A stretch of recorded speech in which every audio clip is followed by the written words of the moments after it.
दोस्तों, इस संसार में कुछ ही लोग हैं जो परमेश्वर की सेवा करना चाहते हैं।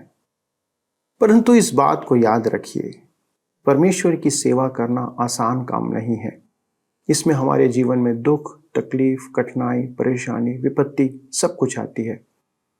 फिर क्यों एक व्यक्ति परमेश्वर की सेवा कर सकता है या करना चाहिए या करना चाहता है? दोस्तों, ये अध्ययन हमें बताता है कि परमेश्वर की सेवा करने के लिए परमेश्वर हमारे जीवन को अपना संदेश बनाता तो है, कठिनाई में ले जाता तो है, परंतु उसके साथ परमेश्वर हमें कुछ अद्भुत आशीष प्रदान करता है। क्या आप जानना चाहते हैं वो कौन सी आशीषें हैं? तो आइए मेरे साथ इस अध्ययन में शामिल हो जाइए।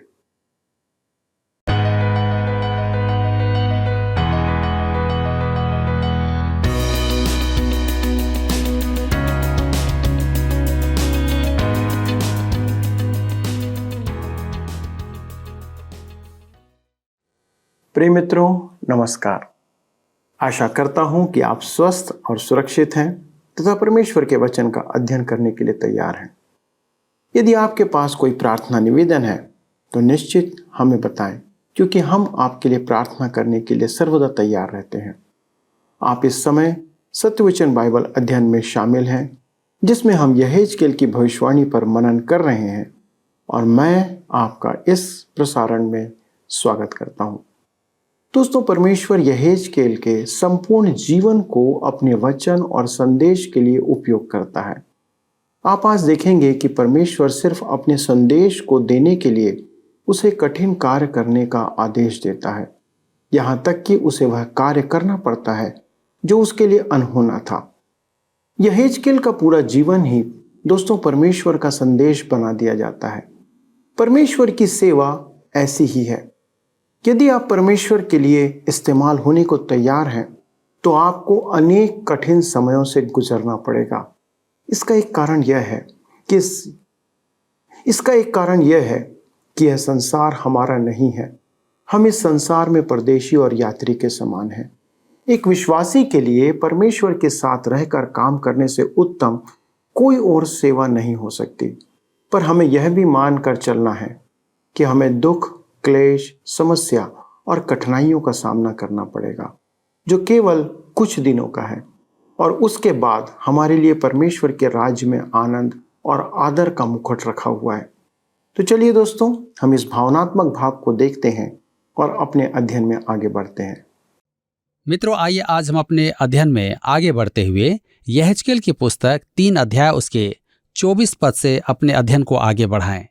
यहाँ पर 24 और 25 पद में लिखा है, तब आत्मा ने मुझ में समाकर मुझे पांव के बल खड़ा कर दिया। फिर वह मुझसे कहने लगा, जा अपने घर के भीतर द्वार बंद करके बैठ रह। हे मनुष्य के संतान, देख, वे लोग तुझे रस्सियों से जकड़कर बांध रखेंगे और तू निकलकर उनके बीच जाने नहीं पाएगा। इस पद का सर्वमान्य अर्थानुवाद यह है कि बैरियों ने उसे बांध दिया था कि उसे घर से बाहर निकाल पाएं, परंतु यहेजकेल उस घर में ही रहना चाहता था और बांधे जाने के बाद भी बाहर जाना नहीं चाहता था। काफी कुछ कह लेने के पश्चात अब यहेजकेल परमेश्वर द्वारा दिए गए दृष्टांत पर अभिनय करना चाहता था। घर में अपने आप को बंद कर लेना भी एक दृष्टांत था। क्यों? इसका अर्थ था कि परमेश्वर ने उन बलवा करने वाले इस्राएलियों को त्याग दिया था। आगे लिखा है यहेजकेल 3 उसके 26 और 27 पद में, मैं तेरी जीभ तेरे तालू से लगाऊंगा, जिससे तू मौन रहकर उनका डांटने वाला ना हो, क्योंकि वे विद्रोही घराने के हैं। परंतु जब जब मैं तुझसे बातें करूं, तब तब तेरे मुंह को खोलूंगा और तू उनसे ऐसा कहना, प्रभु यहोवा यूं कहता है, जो सुनता है वह सुन ले और जो नहीं सुनता वह ना सुने। वे तो विद्रोही घराने के हैं ही। मेरे मित्रों, यहेजकेल का कहना था, प्रभु यहोवा यूं कहता है। अध्याय 2 पद 7 में हमने देखा था कि परमेश्वर कहता है, तू मेरे वचन उनसे कहना। उसका काम था उन्हें परमेश्वर का वचन सुनाना, अन्यथा उसे चुप रहना था। उसके पास केवल परमेश्वर का वचन ही था कि उन्हें सुनाए। इसी के साथ अध्याय 3 समाप्त होता है और अब हम अपने अध्ययन को अध्याय 4 से जारी रखेंगे, जिसका विषय है यरूशलेम को दंड, भविष्यद्वक्ता का सिर मुड़ाने का चिन्ह।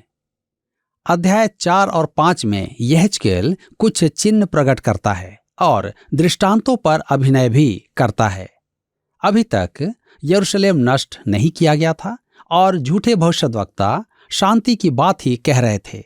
वे कहते थे कि बेबीलोन में प्रवासी यहूदी शीघ्र स्वदेश लौटेंगे, परंतु यहेजकेल का संदेश यिर्मयाह की भविष्यवाणी की पुष्टि करता है कि वे स्वदेश नहीं लौट पाएंगे और यरूशलेम उजाड़ा जाएगा। जी.के. चेस्टरटन ने कहा था कि यह युग शांति का नहीं मात्र शांतिवाद का युग था। इतिहास में मनुष्य ने 15,000 युद्ध किए हैं और 8,000 शांति समझौतों पर हस्ताक्षर किए गए हैं, परंतु 5 या 6,000 वर्षों में उसने 200 से 300 शांति वर्षों से अधिक का आनंद नहीं लिया है। मनुष्य माने या ना माने, वह लड़ाकू प्राणी है। पहला थिस्सलुनीकियों के पत्री 5 अध्याय उसके 3 पद में पौलुस लिखता है, जब लोग कहते होंगे कि कुशल है और कुछ भय नहीं, तो उन पर एकाएक विनाश आ पड़ेगा, जिस प्रकार गर्भवती पर पीड़ा, और वे किसी रीति से ना बचेंगे। मैं कहता हूं कि शांति का राजकुमार एक ही है, प्रभु यीशु मसीह। आइए हम आगे देखेंगे यरूशलेम को दंड। यहेजकेल उन्हें बताएगा कि शांति की अपेक्षा यरूशलेम का ही विनाश होगा। यहेजकेल की पुस्तक 4 अध्याय उसके 1 पद में लिखा है, हे मनुष्य के संतान, तू एक ईंट ले और उसे अपने सामने रखकर उस पर एक नगर अर्थात यरूशलेम का चित्र खींच। ध्यान दीजिएगा, ईंट। उस युग में वे मिट्टी की बनी पट्टियों पर लिखते थे। खुदाइयों में अनेक ऐसी ईंटें पाई गई हैं जिन पर लिखा हुआ है। इनका आकार 14 इंच गुणा 12 इंच का होता था। यहेजकेल को एक पट्टी पर यरूशलेम का चित्र बनाकर उसे तोड़ देना था, जो इस बात का प्रतीक होगा कि यरूशलेम का विनाश निश्चित है। अब मैं यह नहीं जानता कि उसने यरूशलेम का चित्र कैसे बनाया होगा। यहेजकेल 4 के 3 में लिखा है, तब तू लोहे की थाली लेकर उसको लोहे की शहरपनाह मानकर अपने और उस नगर के बीच खड़ा कर, तब अपना मुंह उसके सामने करके उसकी घेराबंदी कर। इस रीति से तू उसे घेर रखना, यह इस्राएल के घराने के लिए चिन्ह ठहरेगा। मेरे प्रियो, अब उसे लोहे की एक थाली लेकर उसके और यरूशलेम के चित्र के बीच रखकर यह दर्शाना था कि परमेश्वर ने उसके और यरूशलेम के मध्य दीवार खड़ी कर दी है। यरूशलेम का विनाश निश्चित था, उसे कोई नहीं रोक सकता था। यह परमेश्वर का संदेश प्रकट करने की कैसी अद्भुत रीति है। पट्टी पर यरूशलेम का चित्र यह प्रकट करता था कि वह नगर घेरा जाएगा, और लोहे की थाली परमेश्वर के दंड का प्रतीक थी। उन्हें घोर कष्ट उठाने थे। तीसरा चिन्ह उनके अतिरिक्त दंड का प्रतीक है। यह चिन्ह बासी रोटी का था। आइए पढ़ें, यहेजकेल 4 उसके 9 से 13 पद में लिखा है, तू गेहूं, जौ, सेम, मसूर, बाजरा और कठिया गेहूं लेकर एक बर्तन में रखकर उनसे रोटी बनाया करना। जितने दिन तू करवट पर लेटा रहेगा, उतने दिन अर्थात 390 दिन तक उसे खाया करना। जो भोजन तू खाए उसे तौल तौल कर खाना, अर्थात प्रतिदिन 20-20 शेकेल भर खाया करना, और उसे समय समय पर खाना। पानी भी तू माप कर पिया करना, अर्थात प्रतिदिन हीन का 6वां अंश पीना, और उसको समय समय पर पीना। अपना भोजन जौ की रोटियों के समान बनाकर खाया करना, और उसको मनुष्य की विष्ठा के कंडों पर उनके देखते बनाया करना। फिर यहोवा ने कहा, इसी प्रकार से इस्राएल उन जातियों के बीच अपनी अपनी रोटी अशुद्धता से खाया करेंगे, जहां मैं उन्हें जबरन पहुंचाऊंगा। ये निर्देश हम में से किसी के लिए भी असहनीय होंगे। और यहेजकेल के लिए तो विशेष करके वे बहुत ही कठिन थे, क्योंकि वह एक याजक था और उसने कभी कोई अशुद्ध वस्तु नहीं छुई थी। यहेजकेल की पुस्तक 4 उसके 14 पद में लिखा है, तब मैंने कहा, हाय यहोवा परमेश्वर, देख, मेरा मन कभी अशुद्ध नहीं हुआ और न ही मैंने बचपन से लेकर अब तक अपनी मृत्यु से मरे हुए व फाड़े हुए पशु का मांस खाया, और न किसी प्रकार का घिनौना मांस मेरे मुंह में कभी गया है। मेरे प्रियो, यह परमेश्वर की ओर से चिन्ह था कि यरूशलेम के विनाश के समय यहूदावासी अकाल से पीड़ित होंगे। झूठे भविष्यद्वक्ताओं की आशा के विपरीत वह नगर और नगरवासी नाश होंगे। ये विभिन्न चिन्ह आने वाले भय के प्रतीक थे। और इसी के साथ यहाँ पर अध्याय 4 समाप्त होता है और अब हम अध्याय 5 से अपने अध्ययन को बनाए रखेंगे। भविष्यद्वक्ता के सिर मुड़ाने का चिन्ह। अध्याय 5 में यहेजकेल एक और अभिनय प्रस्तुत करता है। आइए हम पढ़ें यहेजकेल की पुस्तक 5 अध्याय उसके 1 से 3 पद। लिखा है, हे मनुष्य के संतान, एक पैनी तलवार ले और उसे नाई के उस्तरे के समान काम में लाकर अपने सिर और दाढ़ी के बाल मुड़ डाल। तब तौलने का कांटा लेकर बालों के भाग कर। जब नगर के घिरने के दिन पूरे हों, तब नगर के भीतर 1/3 आग में डालकर जलाना और 1/3 लेकर चारों ओर तलवार से मारना और 1/3 को पवन में उड़ाना, और मैं तलवार खींचकर उसके पीछे चलाऊंगा। तब इनमें से थोड़े से बाल लेकर अपने कपड़े की छोर में बांधना। मेरे मित्रों, इसका अर्थ क्या था? सिर मुड़ाना और दाढ़ी कटवाना याजक के लिए एक असामान्य बात थी। यहेजकेल को सबके सामने सिर मुड़वाते और दाढ़ी कटवाते देख वहां भीड़ लग गई होगी। सिर और दाढ़ी मुड़वाकर यहेजकेल ने बालों के तीसरे भाग को ले जाकर जला दिया। इसका अर्थ था कि यरूशलेम और वहां के निवासी घेर लिए जाएंगे और फिर नगर को जला दिया जाएगा। और ठीक ऐसा ही उनके साथ हुआ। 2/3 हिस्सा लेकर उसने उसे मारा। इसका अर्थ था कि यरूशलेम के नगरवासी तलवार से घात किए जाएंगे। तीसरा बचा हुआ जन समुदाय विस्थापित होगा, जैसा कि उन्होंने मिस्र जाकर सिद्ध किया। वे यहेजकेल को भी पकड़कर ले गए। बचे हुए कुछ इस्राएली जो अंत में यरूशलेम लौटे, उनका प्रतीक कुछ बाल थे जिन्हें यहेजकेल ने अपने बागे में बांध लिया था। यहेजकेल 5 के 12 पद में आगे हम पढ़ते हैं, तेरी 1/3 तो मरी से मरेगी और तेरे बीच भूख से मर मिटेगी। 1/3 तेरे आसपास तलवार से मारी जाएगी और 1/3 को मैं चारों ओर तीतर बीतर करूंगा और तलवार खींचकर उनके पीछे चलाऊंगा। यहेजकेल का यह संदेश, और इसे उसने अति स्पष्ट कर दिया था।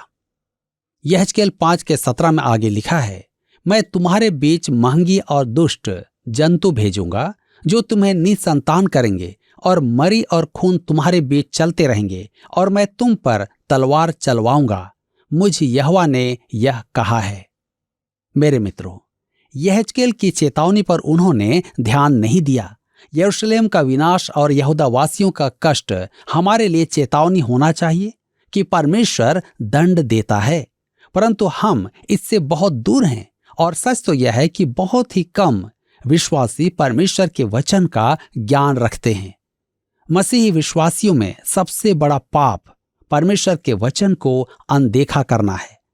परमेश्वर ने यरूशलेम के निवासियों को चेतावनी दी, परंतु संदेश हमारे लिए भी है। पूरा धर्मशास्त्र ही हमारे लिए परमेश्वर की चेतावनियों से भरा हुआ है। मेरे मित्रों, जब परमेश्वर का दंड आ जाएगा, तब निर्णय लेने के लिए समय नहीं होगा। वह कहता है, आज यदि तुम उसकी वाणी सुनो तो अभी वह प्रसन्नता का दिन है। देखो, अभी वह उद्धार का दिन है। सच्ची नई पीढ़ी वह है जिसने निर्णय को स्थगित नहीं किया और परमेश्वर के उद्धार को स्वीकार कर लिया। इसी के साथ यहाँ पर अध्याय 5 समाप्त होता है और अब हम आते हैं अध्याय 6 में, जिसका विषय है यरूशलेम पर तलवार, बचे हुओं का उद्धार। यहेजकेल की पुस्तक अत्यधिक व्यवस्थित पुस्तक है। अब तक हम यरूशलेम से संबंधित भविष्यवाणियां देख रहे थे, परंतु अब वह संपूर्ण इस्राएल प्रदेश के विषय भविष्यवाणी का वचन सुनाता है। पूरे देश को दंड दिया जाएगा। यहेजकेल नबूकदनेस्सर द्वारा बंदी बनाकर ले जाने वाले दूसरे दल में था। वे बेबीलोन के पास थे, जो कबार नदी के तट पर खेत में मजदूरी करते थे। कबार नदी फरात महानदी की उपशाखा थी। तथापि अधिकांश जनता स्वदेश में ही थी और यरूशलेम अभी अछूता था। झूठे भविष्यद्वक्ता प्रजा को बहका रहे थे कि सब कुछ ठीक होगा और बंदी शीघ्र ही लौट आएंगे। यिर्मयाह ने तो स्पष्ट कह दिया था कि उन्हें 70 वर्ष दासत्व में रहना होगा, परंतु वे उसकी बात नहीं सुन रहे थे। वे झूठे भविष्यद्वक्ताओं की बातें सुनते थे क्योंकि उनका स्वदेश अधिक सुहावना और आशावादी था। मेरे प्रियो, मैंने अपने सेवा काल में मनुष्यों में ऐसा ही स्वभाव देखा है। मैंने भविष्यद्वक्ताओं की पुस्तक से दंड के बारे में उपदेशों की एक श्रृंखला का प्रचार किया तो कलीसिया का एक मानवीय सदस्य अलग हो गया। उसने कहा, मैं शांति पाने आराधना में आता हूं, परंतु मुझे शांति नहीं मिलती। वह परमेश्वर का वचन सुनना नहीं चाहता था। मुझे आगे चलकर पता चला कि उसे संदेश की ही आवश्यकता थी। ये संदेश उसके विवेक को स्पर्श कर रहे थे। एक महिला ने भी आराधनाओं में आना बंद कर दिया था। उसका कहना था कि मैं कभी कभी उसके दिल को दुखी करता हूं। अब वह उस कलीसिया की आराधना में जाती है जहां प्रचारक उसके मन को प्रसन्न करता है। सच तो यह है कि जिस कलीसिया में अब वह जा रही थी वह एक पंथ था और प्रचारक वचन के प्रचार की अपेक्षा यह सिखाता था कि मनुष्यों पर प्रभाव कैसे डालें और मित्र कैसे बनाएं। वह सकारात्मक विचार पर बल देता था कि अच्छी अनुभूति करो तो आपको अच्छा लगेगा और फल मिलेगा। मैं कहता हूं कि यह परमेश्वर का वचन नहीं है। मेरे प्रियो, अध्याय 6 और अध्याय 7 में दंड से संबंधित 2 संदेश हैं। अब यहेजकेल संपूर्ण देश को संदेश देता है कि प्रतिमा आराधकों को मारा जाना और देश का उजाड़ा जाना आवश्यक है। आइए हम देखें यरूशलेम पर तलवार।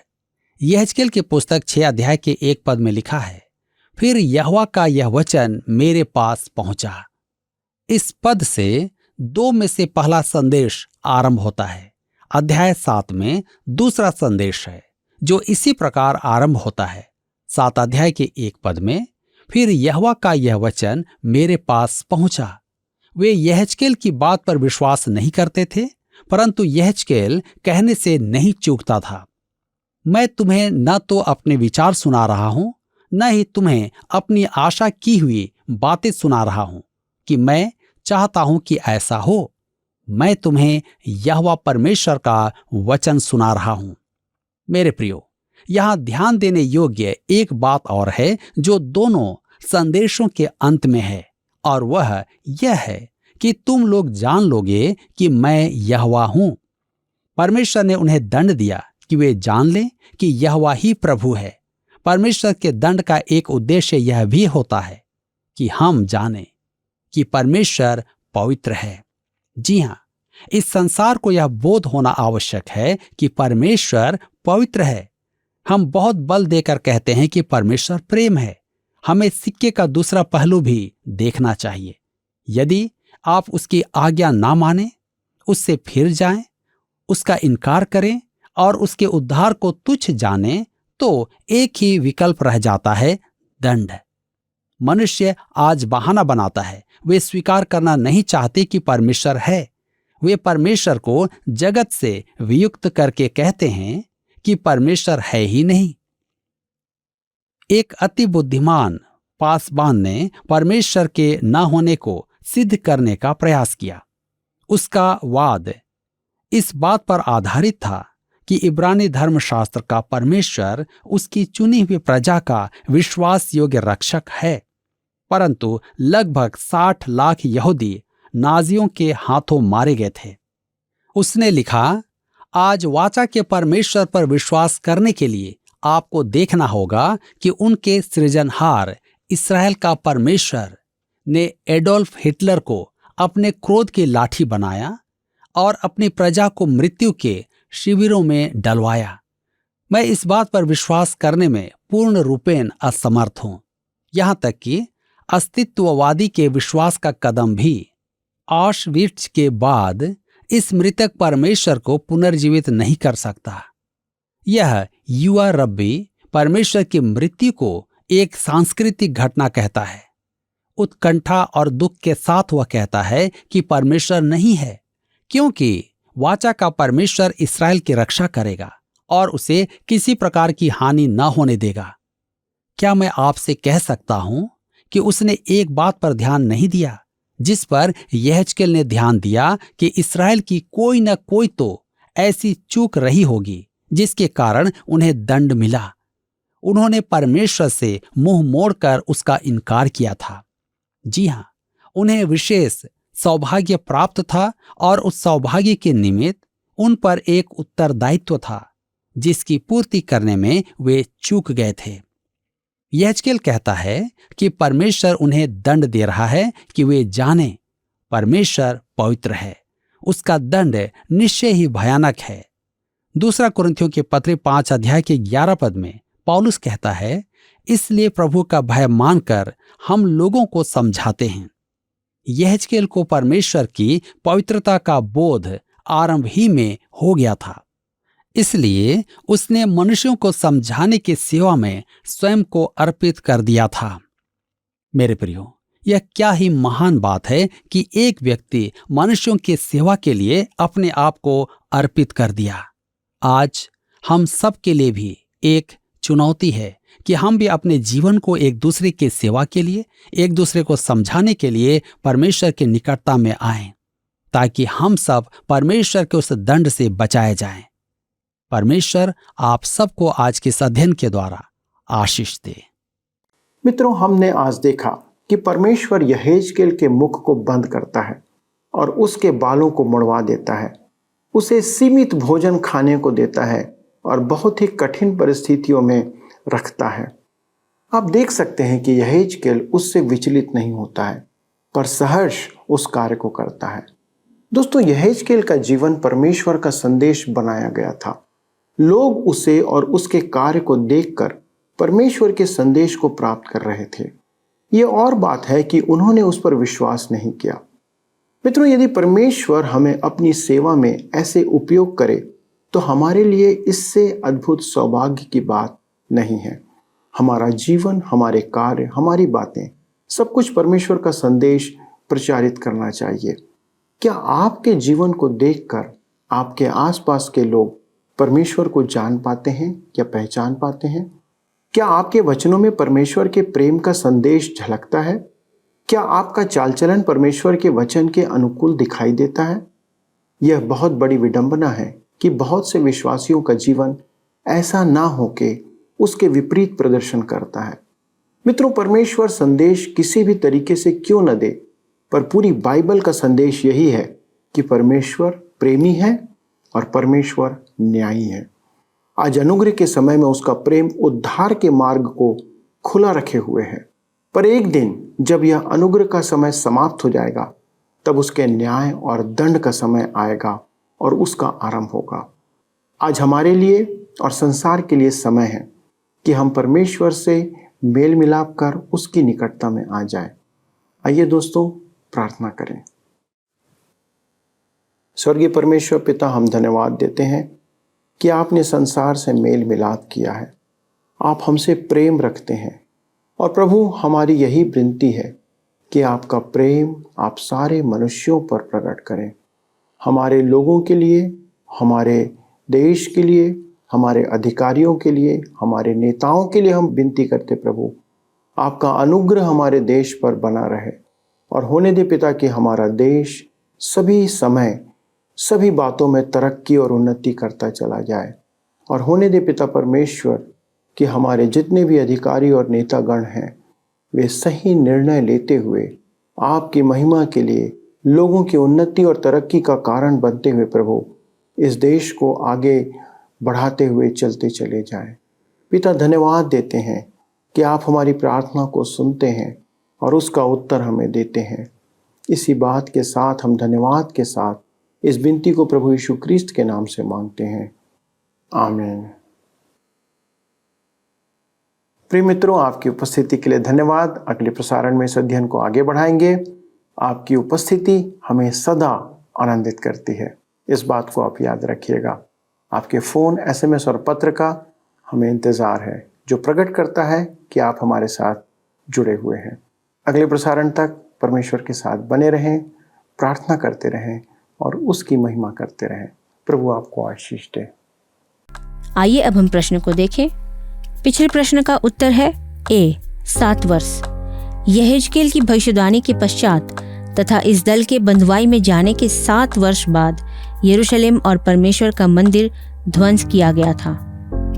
आज के अध्ययन पर आधारित प्रश्न है, यहेजकेल नबूकदनेस्सर द्वारा बंदी बनाकर ले जाए जाने वाले किस दल में था? ए, पहले, बी, दूसरे, सी, तीसरे, डी, चौथे। मित्रों, इस प्रश्न का उत्तर हमें कल सुबह 6 बजे से पहले विकल्प A, B, C या D के साथ अपना नाम, पता, स्थान के साथ 9651433397 पर SMS या WhatsApp करें। क्या आपको यह कार्यक्रम पसंद आया? अभी हमें एक मिस कॉल करें और आप अगले विजेता हो सकते हैं।